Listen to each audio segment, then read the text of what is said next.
The desert sun had baked the medical tent's canvas to a brittle shell, and the air inside tasted of dust, antiseptic, and dread. Dr. Eris Thorne, a civilian vascular surgeon from Boston on a 6-month volunteer stint, was suturing a shrapnel wound when the world outside fractured into noise. It wasn't the familiar percussion of distant artillery. It was the staccato, intimate cracking of small arms fire, terrifyingly close. A young nurse froze, her eyes wide with a question he couldn't answer. Then, the radio, clutched in a medic's blood-smeared hand, spat a frantic, broken transmission. Echo team ambushed. North Ridge, pinned down. Medics hit. The camp's 2 remaining military medics were already grabbing kits, their faces set in grim masks. They were heading into the kill zone. Eris looked at his own hands. Hands trained for 12 years to repair, not destroy. They were steady. They had to be, because 200 meters away, leaning against a supply crate, was a discarded, dust-choked sniper rifle left by a departing marksman. And Eris Thorne, who had never fired a weapon in his life, knew with a chilling, surgical certainty that to save the healers, he would have to become, for one impossible moment, a killer.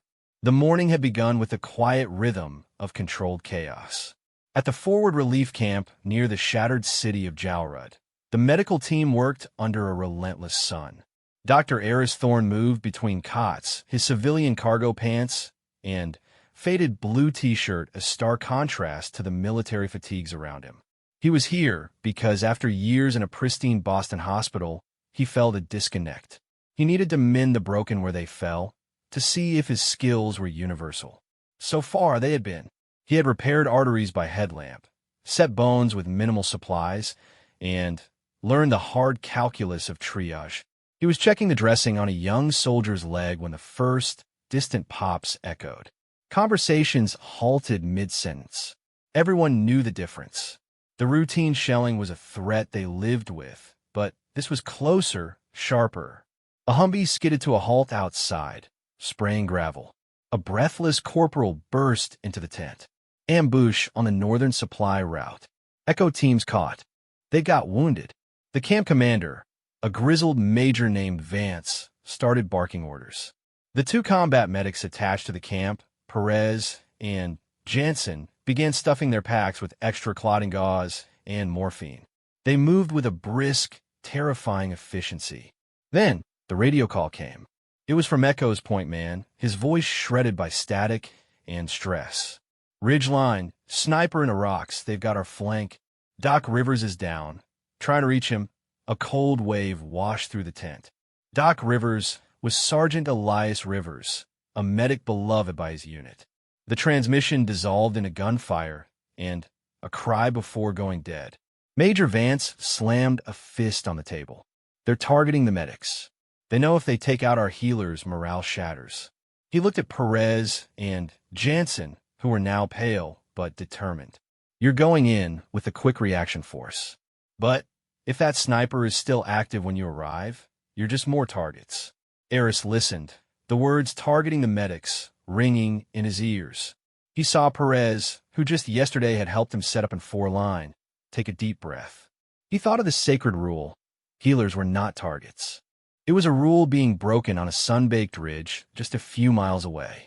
His eyes swept the frantic camp, landing on a long, canvas-wrapped shape propped carelessly by the ammunition dump. He'd seen the sniper team leave with a different unit that morning. This rifle, a formidable .338 Lapua Magnum, had been deemed non-essential for their new patrol. It was just another piece of equipment forgotten. Eris found his feet moving before his mind had fully formed the thought. He crossed the compound, the heat mirage shimmering around him. He reached the rifle. His surgeon's hands unwrapped the canvas. The metal was hot, the scope complex. He had no idea how to load it, how to chamber a round. He looked up. Major Vance was staring at him, understanding dawning in his hard eyes. You know how to use that, Doctor? Vance's voice was flat. No, Eris said, his own voice surprising him with its steadiness. But I know anatomy. I know trajectory from my old physics classes. And I know if that sniper isn't stopped, Perez and Jansen will die before they can even touch Rivers. Vance held his gaze for a long second. The sounds of the QRF preparing their vehicles filled the air. Time was a bleeding artery. The major gave a sharp, single nod. Corporal, get the doc a crate of ammo and the spotting scope. You have 5 minutes to give him the world's fastest lesson. Eris was led to the edge of the camp, overlooking a barren valley that led to the distant, jagged North Ridge. A young sniper's assistant, Corporal Hale, appeared, his eyes wide at the civilian holding the weapon. Sir, you align the crosshairs, account for wind. The dial on top is for elevation. The instructions were a flood. Eris absorbed them not as a soldier, but as a scientist. The rifle was a tool. The scope was a microscope. The wind was a variable in an equation. His world narrowed to mechanics. Breath control, trigger squeeze, parallax. He loaded a magazine with clumsy fingers, the heavy rounds feeling alien. He lay prone behind a low berm, the rifle stock against his cheek. Through the powerful scope, the world leaped at him. He scanned the ridge. He saw nothing but rocks and shadows. Somewhere in that maze was a man with a gun, waiting to kill the people who tried to save lives. Eris's heart hammered against the dirt. He was not a hero. He was an imposter on a battlefield, and his first shot ever from a rifle would need to be perfect. The convoy of 2 Humvees carrying the quick reaction force and medics Perez and Jansen kicked up a plume of dust as they snaked down the valley road. From his position, Eris tracked them through the spotting scope Hale had set up. His mouth was dry, his palms slick. The rifle felt like a betrayal of everything he stood for. Remember, Doc, Hale whispered beside him, his own eye glued to a high-powered binocular. 1 shot, maybe 2 if you're lucky. He'll hear the vehicles and be looking for a target. You'll see his muzzle flash or movement. That's your cue. Eris replayed the anatomy of a shot in his mind. Steady platform. Align the reticle. Control your breathing. Inhale, exhale, pause. Squeeze, don't pull. It was not so different from the precise, deliberate movements of microsurgery. But here, the tremor of a finger wouldn't just spoil a suture. It would end a life and condemn others. Minutes stretched like taffy. The Humvees grew smaller in the scope. Then, a sharp crack echoed across the distance, different from the sporadic small arms fire that had continued sporadically. A puff of dust kicked up 50 meters short of the lead vehicle. Contact. Sniper. How did he sit? He's ranging them. He's in the rocks, 1 o'clock from the big cleft. See it? Eris swung his scope. The rocks were a monochrome puzzle. He saw nothing. The second shot rang out. This one sparked off the hood of the lead Humvee, sending it swerving. The vehicle screeched to a halt, soldiers spilling out, taking cover behind the wheels. They were pinned. Perez and Jansen were trapped in a metal coffin. A cold focus descended upon Eris. The fear was still there, but it was pushed into a corner of his mind. The problem was clear, a hostile element preventing medical evacuation. Remove the element. His world dissolved into the circle of the scope. He scanned the rocks at 1 o'clock from the cleft. A glint, not metal. A reflection off a piece of polished stone? Or a lens? I have a possible, he murmured, his voice barely audible. His finger rested alongside the trigger guard. Then, movement. A slight, almost imperceptible shift of a shadow within a shadow. It was the briefest flicker, the adjustment of an elbow. It was enough. Eris's mind calculated. Distance, approximately 800 meters. Wind, slight left or right, judged by the sway of a distant, scrubby bush. He dialed the elevation turret with careful clicks, his hands now rock steady. He led the windage a fraction. He saw the shadow again, resolving now into the shape of a shoulder, the hint of a head behind a rifle barrel. The enemy sniper was aiming again, preparing to pick off a soldier or, more likely, a medic emerging from the vehicle. Eris took a full breath, let half of it out, and held it. The crosshairs settled on the center of the shadowy mass. He did not think of the man as a man. In that moment, he was a tumor, a clot, a ruptured vessel threatening the life of the entire body on the road below. The surgical solution was excision. The rifle roared. The recoil was a savage, unexpected punch to his shoulder. The world in the scope jerked violently skyward, then settled. For a terrible second, nothing. Then, Hill let out a sharp breath. It. You got him. Rock slide. He's down and not moving. There was no triumph. Only a hollow, ringing silence in Eris's ears and a wave of nausea. He had just killed a man. The reality of it, abstract through the scope, now crashed into him with visceral force. He rolled onto his back, staring at the endless blue sky, the rifle smoking beside him. On the road, the soldiers, sensing the threat was neutralized, burst into action. He saw two figures in medic patches, Perez and Jansen, dash from the vehicles, followed by a security team, and begin scrambling up the ridge toward the trapped Echo team. The job was done. The healers could now heal. Eris had become the shield he never wanted to be. He sat up, his body trembling as the adrenaline receded. Hale was clapping him on the back, talking excitedly into his radio, but the words were muffled. Eris looked at his hands. These were the same hands that had just taken a life. He wondered if they could ever suture again without remembering the feel of that trigger.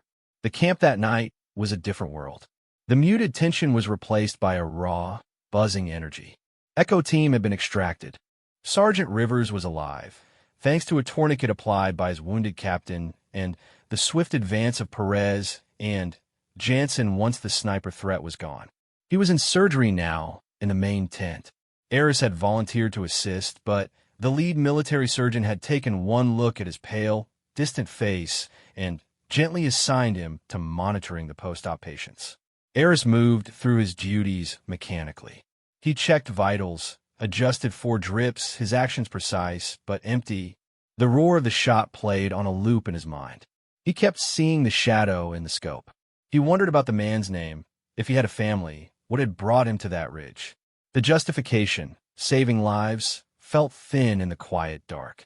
Major Vance found him sitting alone on an ammo crate outside the recovery tent, staring at his hands under the dim glow of a string of lights. Vance handed him a cup of strong, bitter coffee. They're calling it the miracle shot, Vance said, his voice low. Back at HQ, a civilian doctor, 1 round, 800 meters. They want to put you in for a commendation. Eris shook his head, not looking up. I don't want it. I didn't do it for that. I know. Vance replied, sitting beside him. You did it for Rivers, for Perez, and Jansen, for the rule. But listen to me, document. What you feel right now. That's the cost. Soldiers carry it. Today, you were a soldier. Not by uniform, but by choice. You carried the weight, so they wouldn't have to. Inside the tent, a soft laugh echoed. Perez was sitting by Rivers' cot, the wounded sergeant conscious now, and telling a weak joke. Jansen was across the way, finally, sleeping, her boots still on. They were alive, doing their work. See that? Vance nodded toward the scene. That is your shot, not the one on the ridge. That in there. The laughter, the rest, the healing. You didn't just take a life. You gave several back. You extended their line. There's no clean calculus in war, only choices. You made the right one. Eris took a sip of coffee, the heat grounding him. He looked from his hands to the scene in the tent. The two images, the crosshairs on a shadow, the medic smile by the bedside, slowly began to knit together in his understanding. They were not opposites. They were tragically, inextricably linked parts of the same broken world. His action on the berm had created the possibility for the compassion inside the tent. He would never be a soldier. His soul was still that of a healer, and the day's violence had scarred it. But he understood now that in this extreme place, protecting the chance to heal could sometimes demand a terrible price. He had paid a piece of himself to settle that debt. The next morning, Eris was back at his usual cot, examining a local child with a burn. His touch was gentle, his voice calm. The mother looked at him with profound gratitude. Later, as he walked through the camp, soldiers nodded to him with a new, deep respect in their eyes. They didn't see a killer. They saw the doctor who had stood on the wall. He saw the rifle again, now properly stored with the armory. He felt no pull toward it, only a solemn respect for its terrible purpose. The war would go on. There would be more wounds, more pain. But for Eris Thorne, the civilian doctor, the line had been drawn and understood. He would mend what he could. And if the day ever came again when the healers were hunted, he now knew, with a heavy heart, that he would find the focus to pick up the rifle once more. Not for glory, but for the fragile, sacred space where a medic could kneel in the dirt and save a life. This response is AI-generated, for reference only.